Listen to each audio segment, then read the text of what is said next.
desenlace de nuestra miniserie. Esperamos que lo hayan disfrutado tanto como nosotros. Si es así, déjenos sus comentarios a través de nuestras redes sociales, Facebook, Twitter e Instagram.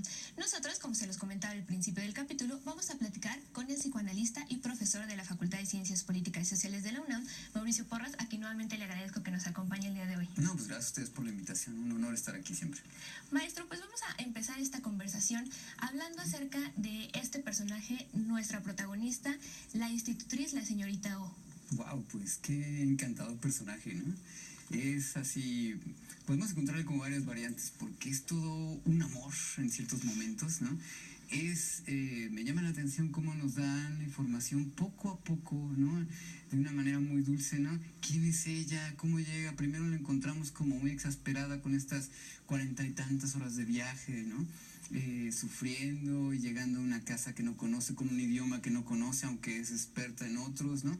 Pero vamos viendo que antes hubo una época en la que ella inclusive se dice hermosa, una época en la que fue adolescente y que tenía tallos su cintura y el pelo le llegaba también hasta la cintura, etcétera, ¿no? Pero vemos que algo le pasó y que de alguna manera entonces eso la deja marcada, ¿no?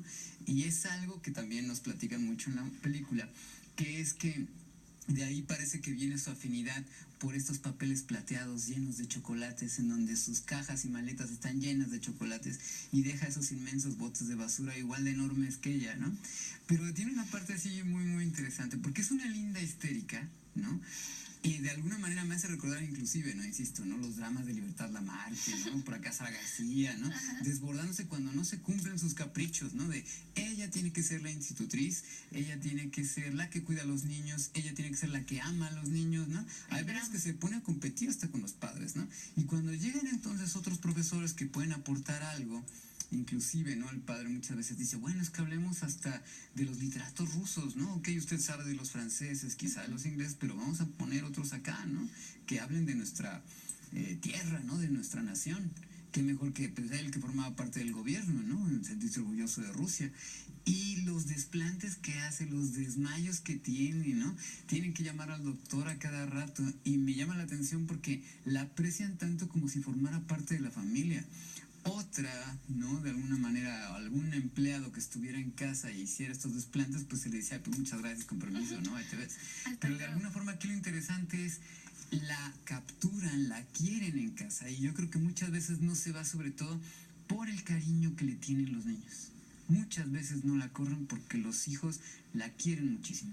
La química que logra hacer con los pequeños y con la familia en general. Inclusive podríamos decir que es un personaje que marca la historia de Nabokov, que en la serie lo podemos encontrar como Volovia, y que lo invita un poco a la poesía. Ella es como su maestra en este sentido. Sí, ¿no? Ese acercamiento que hace ella con estos bellos libros, estos bellos relatos, y que Volovia, ¿no? Inclusive, como lo dices, ¿no? Siendo ahí la infancia de Nabokov, ¿no? De alguna manera nos da cómo ella era una máquina de lectura bellísima, ¿no? Como dice, era perfecta, daba los tonos adecuados, te decía que... Y me llama la atención porque la escena en la que él está narrando esto, ¿no? En voz en off, él está viendo el paisaje tan hermoso de ese bosque en el que viven, ¿no? Y está escuchando lo que ella platica, ¿no? Como si fuera un recuerdo de los que la misma madre le dice, ¿no? Cierra los ojos y recuerda esto.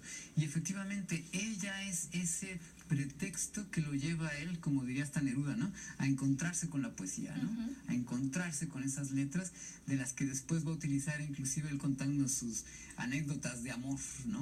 En este coche ahí antes de encontrar al tío, ¿no? Al final. Pero de alguna manera sí, qué lindo, ¿no? Qué lindo que antes, y eso también es bien interesante porque de alguna forma Nabokov también es bien fan del ajedrez, es bien fan de alguna manera de las matemáticas, y vemos esos pequeños detalles, ¿no? Con él, ¿no? En su infancia, el papá enojándose porque después de esta fiebre que no sabemos qué pasó por unas anginas o algo que tenga que ver con la garganta, ¿no? Pierde, se supone, que este don para el ajedrez, para calcular las raíces cuadradas de cualquier número, etcétera, ¿no? Sin embargo, sabemos que Nabokov siempre lo fue, ¿no? Pero en esta historia nos lo hacen ver de esta manera así, y al fin de cuentas digo, ¿por qué lo conocemos si no es por todas sus obras? Pero también algo ahí que me llama muchísimo la atención es una historia muy bellamente planteada de la infancia de Nabokov. Es realmente una delicia, es como si fuera esta película un plato gourmet, pero bien ligero, ¿no? te da muchísima información. Al encontrarnos de que, bueno, esta historia es autobiográfica, nos la encontramos en el libro Habla Memoria de Nabokov, Sí. ¿qué tan difícil podría ser replantearla para contarla, sabiendo que, bueno, hay que regresar a la infancia, es una visión al pasado de cierto modo? Son cosas como bien difíciles, y yo creo que aquí es justo para aplaudirle a la producción, porque, digo, ¿no? Si a eso nos vamos, ¿qué pleitos tiene la hermenéutica con muchísimos trabajos y hasta con siguientes ediciones de libros que ya son tan conocidos, ¿no? Y aquí es interesantísimo que hacen una novela de un fragmento de la biografía de Nabokov, es lo que nos ponen a Mademoiselle, ¿no? A la señorita, y de alguna manera tratan, ¿no?, de ir como creando otra historia muy fiel, es lo interesante, con fragmentos de la historia de Nabokov y bien planteada. A mí también lo que me asombra es que es apenas la segunda producción que tiene este director, ¿sí? y quizá con un poco de presupuesto, pero la hace bellísima. Los vestuarios, los paisajes, la cámara está muy bien acomodada, los escenarios en interiores, ¿no?, bellamente situados en donde tienen que estar. Y si a eso regresando tal cual a Nabokov, ¿no?, con su biografía, está muy bien hecha. Por supuesto que si volvemos a esto, ¿no?, de la hermenéutica, sí, no faltarían lectores que dirían, es que esto nunca sucedió, esto nunca pasó, y la típica frase de, es como hacer una estatua de la Mona Lisa, porque si la Mona Lisa es una pintura, ¿cómo hacemos una estatua? Pero justo para, de alguna manera, ¿no?, los que somos de alguna manera abiertos en el arte, ¿no?, y encontramos algo como esta obra, que te plasma no solamente la historia de Mademoiselle, sino la biografía, ¿no?, de Nabokov, llevada tan dulce y bellamente, hombre, es como encontrarte un tesoro, ¿no? Una historia muy fina y bellamente contada, sí, sobre todo porque hablamos de una Rusia pre-revolucionaria. Esto también le pega de alguna manera a la infancia de los niños de Nabokov.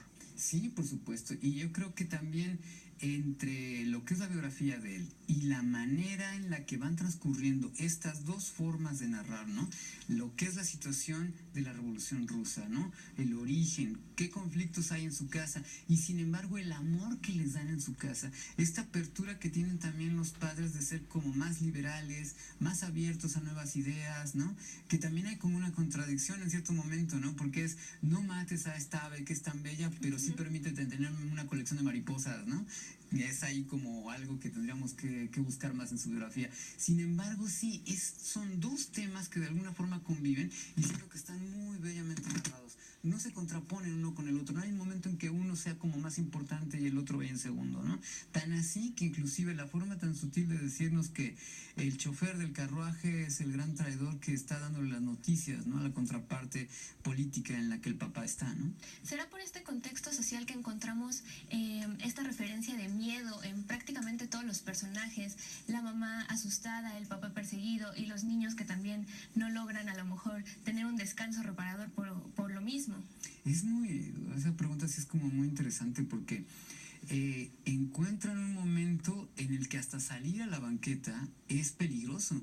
Digo, viene corriendo Mademoiselle por las escaleras, ¿no? Ahora sí que a dar ciertas noticias que pasó con los niños. ¿Y qué es lo que se escucha? Balazos y escopetazos, ni siquiera balazos, ¿no? Yo creo que de alguna manera si eso pasara por aquí, pues no quieres ni asomarte a la ventana, ¿no? Y allá es increíble que para más pasa un rato y los dos padres dicen, no, pues es que tenemos que salir. Si yo tengo que salir, no me puedo quedar con los brazos cruzados. Yo también, yo te acompaño. Y es como de, ¿para qué sales, no? Que si eres parte del gobierno, pero allá que les va a importar que si eres del gobierno, ¿no? Los niños, ¿no? Uno queriendo de alguna manera jugar ajedrez, escribir, etcétera, y Sergei de alguna manera, ¿no?, tocando el piano, pero los dos no saben cómo remediar eso, que es un caos. Hecho que termina por hacer que la familia termine huyendo de Rusia. Lamentablemente, ¿no? A la par de la separación de Mademoiselle, pero terminan yéndose en este exilio, ¿no?, viajando por todos lados, ¿no?, y de alguna forma encontrando casualmente a Mademoiselle ya en sus últimos días de vida, ¿no? Lo bueno es que sí logran volverse a encontrar y de alguna manera despedirse.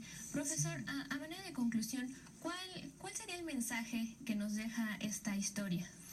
Pues de alguna forma son como varios, ¿no? Por supuesto que tomando a Mademoiselle, ¿cómo podemos encontrar a alguien, ¿no?, y que quizá en una primera instancia, así como le pasa a Bolivia, ¿no?, de alguna forma no nos la tomamos tan en serio, pero cuando vemos que nos puede aportar día a día detalles son así de bellos. Qué increíble que esta mujer sea la que provoque ese cambio en él y él se vaya a la literatura. La otra es efectivamente cómo, aunque las cosas van tan mal, ¿no? Con toda la política de la Revolución Rusa, los padres los aman tanto y se preocupan tanto por esta familia. Y de alguna manera, si así nos vamos justo con la producción de la película, ¿no? Es realmente un lindo homenaje, ¿no? A Nabokov, ¿no? Que de alguna manera habrá que felicitar tal cual a tu producción y a TV UNAM por sacarlo como de la paja, ¿no? Es encontrar un tesoro realmente, ¿no?